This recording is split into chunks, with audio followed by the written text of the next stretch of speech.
تو رفیق شیشه منی، هر جا برم پیش منی، واسه حال خوش من ای به همه رو میزنی.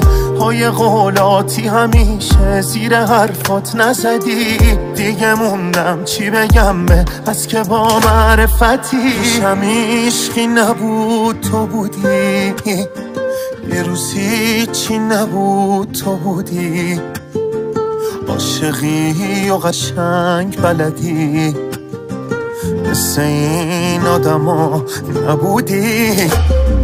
پیشم عشقی نبود تو بودی، یه روزی چی نبود تو بودی، عاشقی و قشنگ بلدی، مثل این آدما نبودی. پیشم عشقی نبود تو بودی.